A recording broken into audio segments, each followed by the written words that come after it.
Anak Allah, Yesus namanya, menyembuhkan, menyucikan,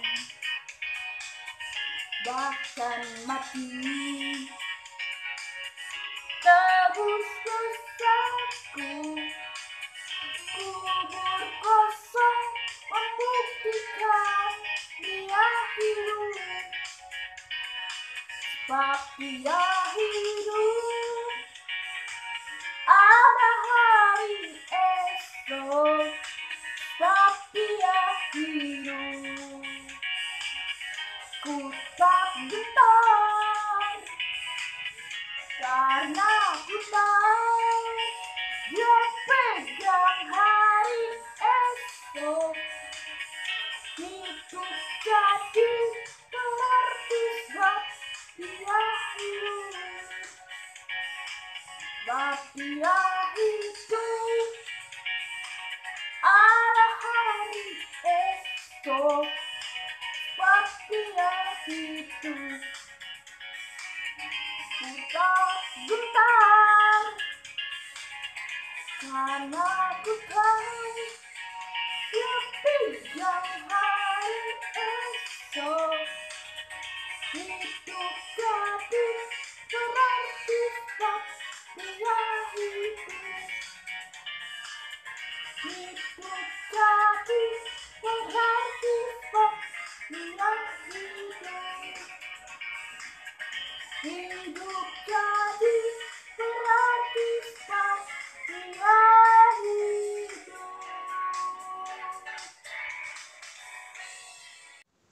Salam, selamat hari Minggu bagi kita semua dan selamat Paskah. Kali ini kita akan mendengar renungan Paskah yang terambil dari Injil Markus pasal 16 ayat 5 sampai 6. Demikian bunyinya ayat 5. Lalu mereka masuk ke dalam kubur dan mereka melihat seorang muda yang memakai jubah putih duduk di sebelah kanan. Mereka pun sangat terkejut. Ayat 6. Tetapi orang muda itu berkata kepada mereka, "Jangan takut, kamu mencari Yesus orang Nazaret yang disalibkan itu. Ia telah bangkit, ia tidak ada di sini. Lihat, inilah tempat mereka membaringkan dia." Demikianlah pembacaan firman Tuhan. Tema Paskah kali ini, Yesus bangkit, kita pun melejit. Haleluya. Saudaraku yang dikasihi Tuhan, Yesus bukanlah satu-satunya orang yang pernah bangkit. Sebelum Yesus, Alkitab mencatat ada 7 orang yang pernah bangkit. Kita akan bahas satu persatu. Yang pertama yaitu anak janda di Sarpat, dibangkitkan oleh Nabi Elia. Ini tertulis kisah lengkapnya dalam 1 Raja-Raja 17 ayat 7 sampai 24. Tetapi kita baca saja ayat 17 sampai 23. Demikian kisahnya. Ayat 17.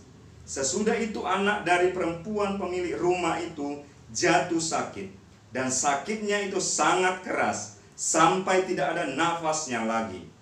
Ayat 18. Kata perempuan itu kepada Elia, "Apakah maksudmu datang kemari, ya abdi Allah?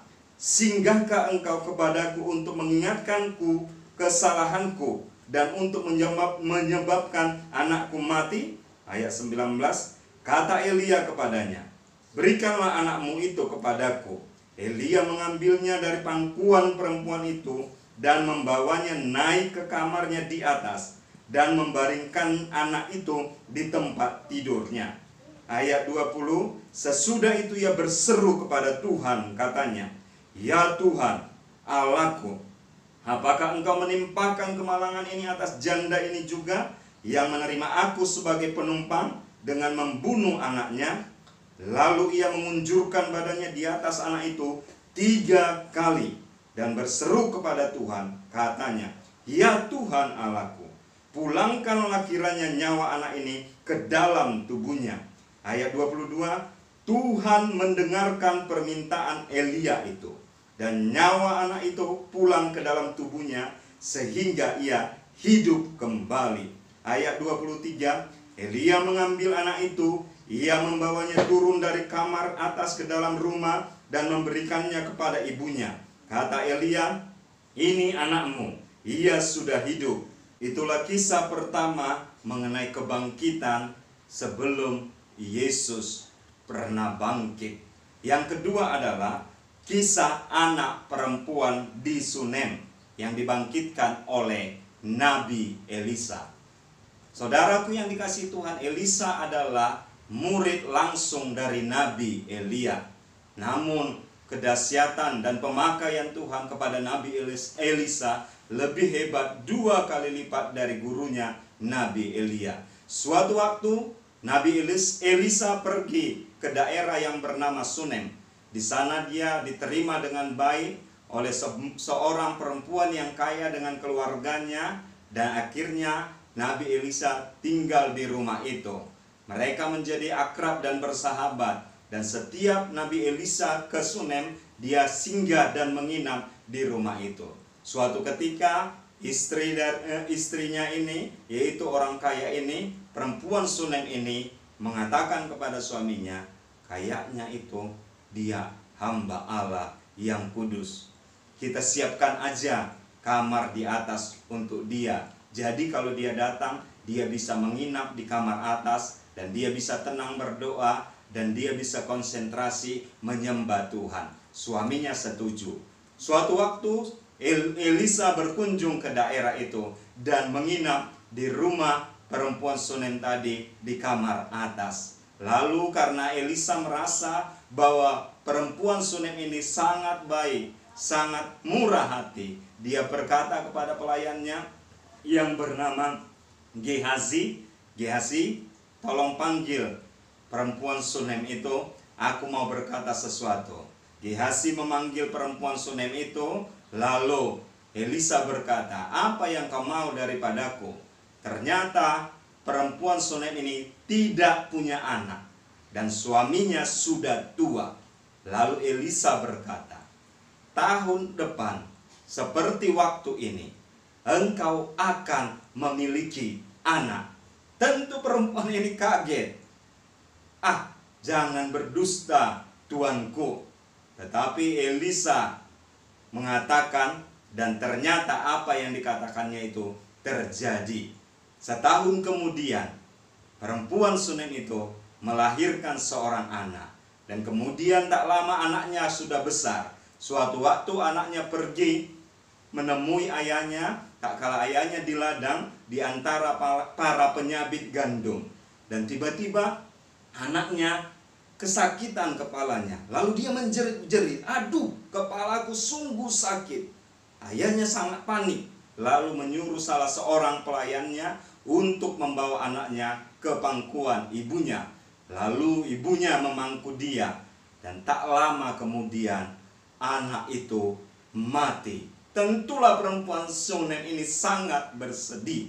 Lalu dia menggendong anaknya ini, membawanya ke tingkat atas, meletakkannya di kamar Nabi Elisa, di mana biasanya Nabi Elisa tidur.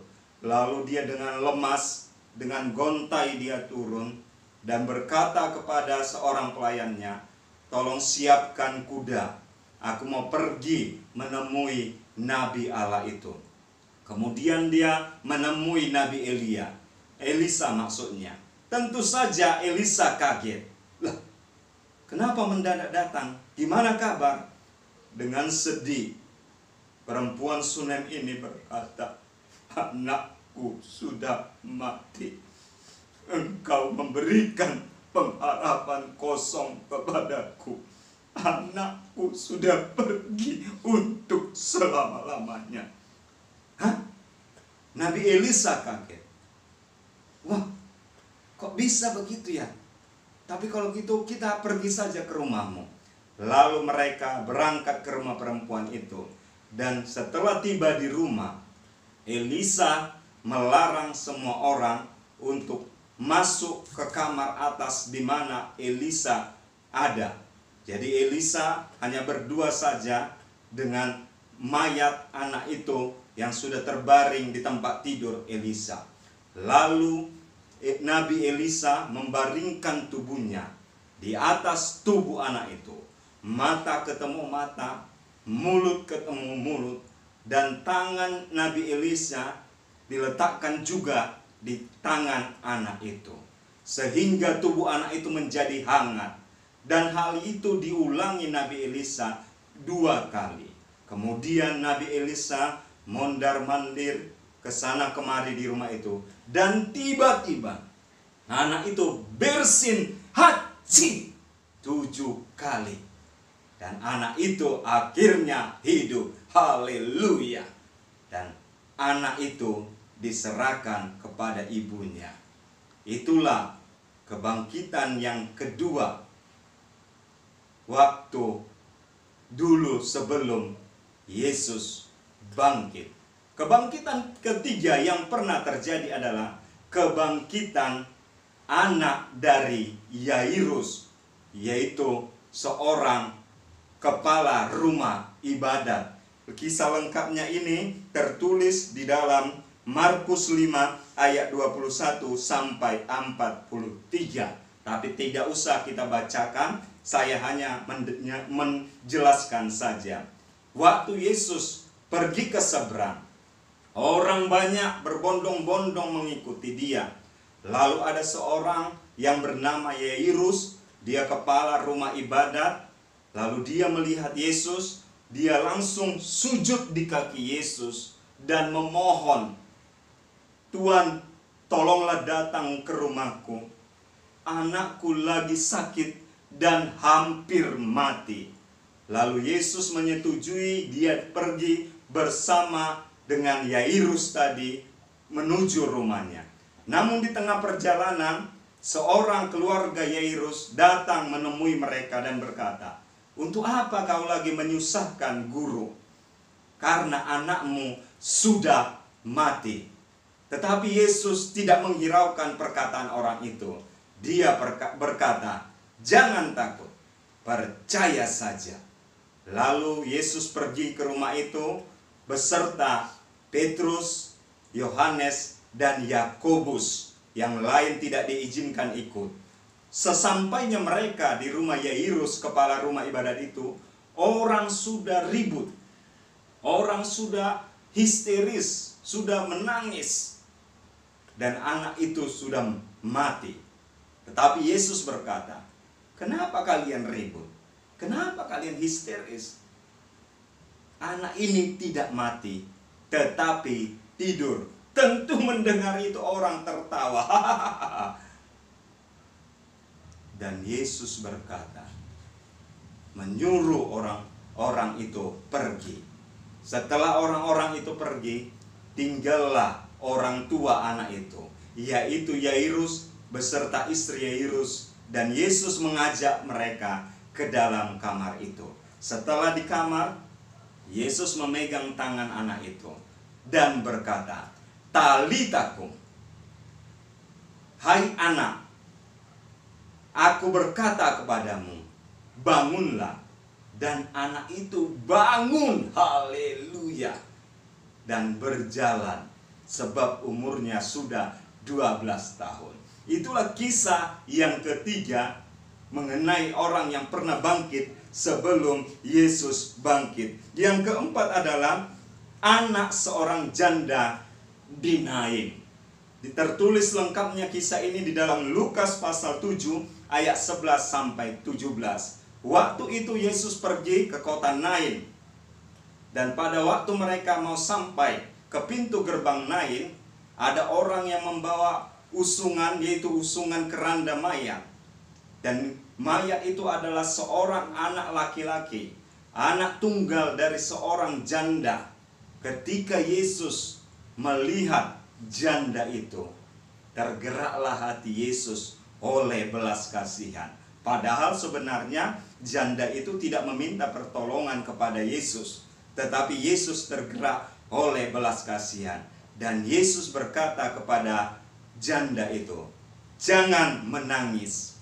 Lalu Yesus menghampiri usungan itu dan berkata, "Hai anak muda, bangkitlah." Dan anak muda itu bangkit, haleluya, dan menyerahkan kepada ibunya. Dan tentu saja orang yang melihat itu ketakutan dan memuliakan Allah. Ternyata di tengah-tengah kita sudah ada nabi yang luar biasa. Itulah kisah keempat mengenai yaitu kebangkitan sebelum Yesus bangkit. Kisah kelima adalah kebangkitan yaitu Lazarus. Kisah lengkapnya tertulis di dalam Yohanes pasal 11 ayat 1 sampai 45. Karena terlalu panjang saya akan menjelaskan saja.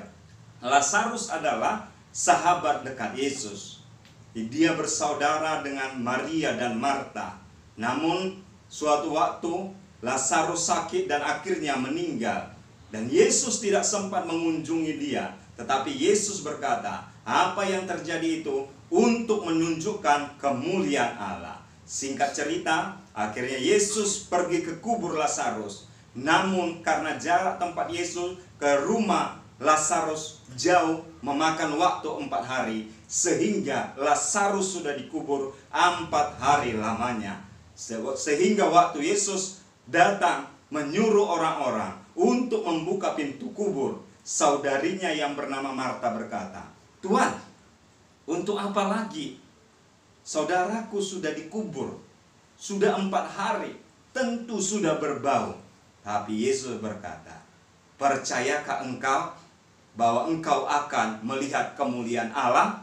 Lalu akhirnya orang-orang pun membuka pintu kubur itu. Dan Yesus berkata, "Lazarus, keluarlah." Dan Lazarus dari dalam kubur keluar, masih dibungkus dengan kain kafan, dan juga mukanya masih tertutup. Dan akhirnya Yesus berkata kepada orang-orang, "Sekarang buka tali pengikatnya dan buka kain kafan yang membungkus tubuhnya, dan biarkan dia pergi." Itulah kebangkitan yang kelima yang pernah terjadi sebelum Yesus dibangkitkan. Kebangkitan nomor 3 yaitu kebangkitan anak Yairus.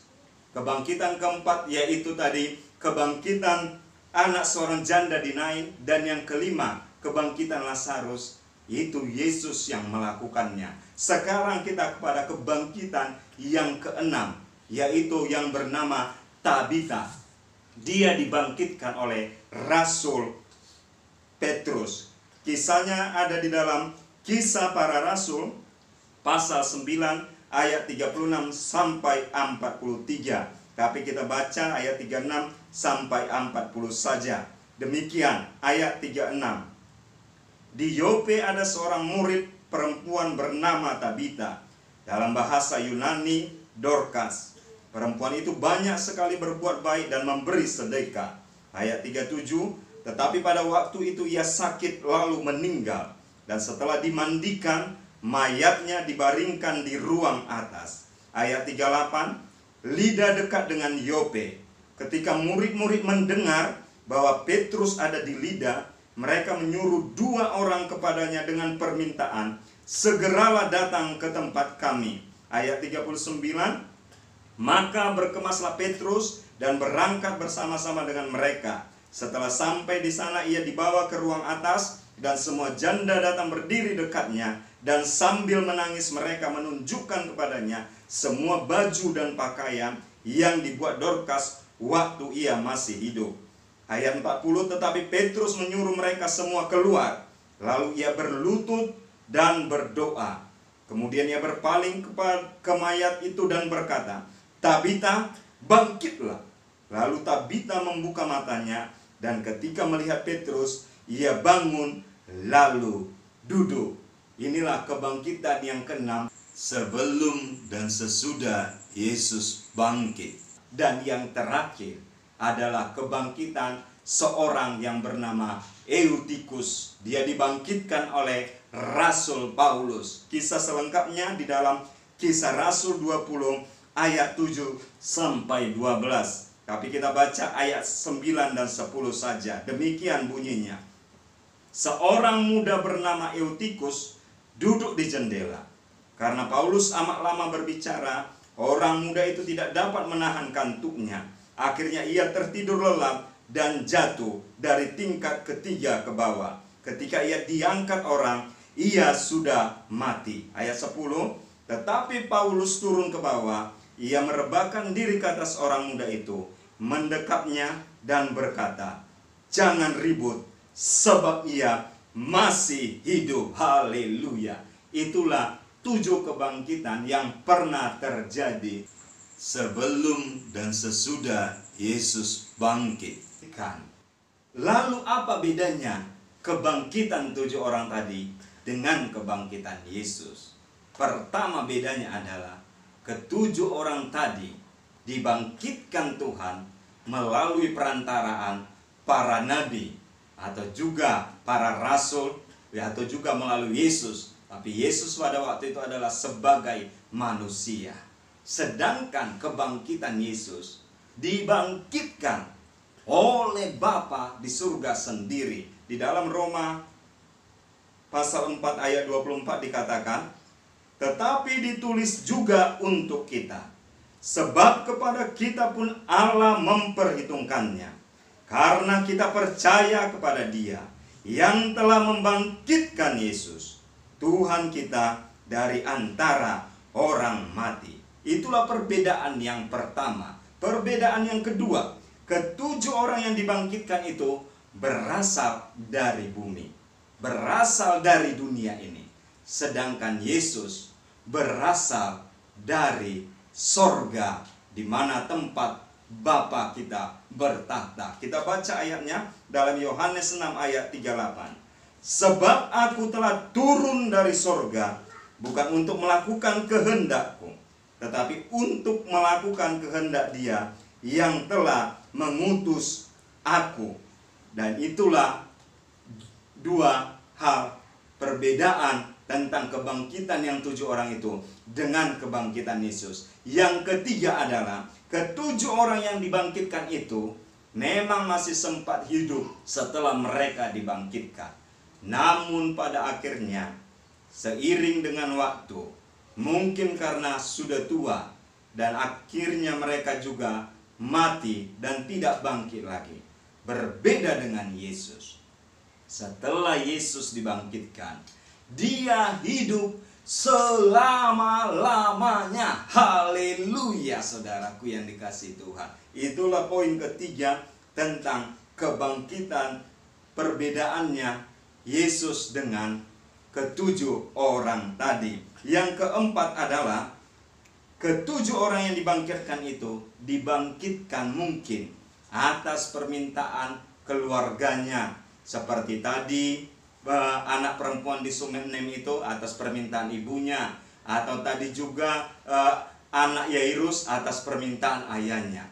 Tetapi kebangkitan Yesus adalah atas permintaan semua manusia, karena semua manusia membutuhkan Yesus, karena Yesus adalah jalan, kebenaran, dan kehidupan. Di dalam Yohanes pasal 14 ayat 6 dikatakan demikian bunyinya. Kata Yesus kepadanya, "Akulah jalan dan kebenaran dan hidup. Tidak ada seorang pun yang datang kepadaku kalau tidak melalui aku." Jadi meskipun 7 orang tadi sudah bangkit sebelum Yesus, tetapi kebangkitan Yesus tidak sama dengan kebangkitan mereka semuanya. Karena apa? Kebangkitan Yesus mengalahkan maut, membuktikan bahwa firman itu ya dan amin. Itu sebabnya saya bangga menjadikan Yesus sebagai Tuhan dan Juru Selamat saya secara pribadi. Dan saya juga berharap Anda pun demikian, saudaraku. Haleluya. Hidup Tuhan Yesus Kristus, hidup bagi Dia. Selamat Paskah untuk kita semua. Amin.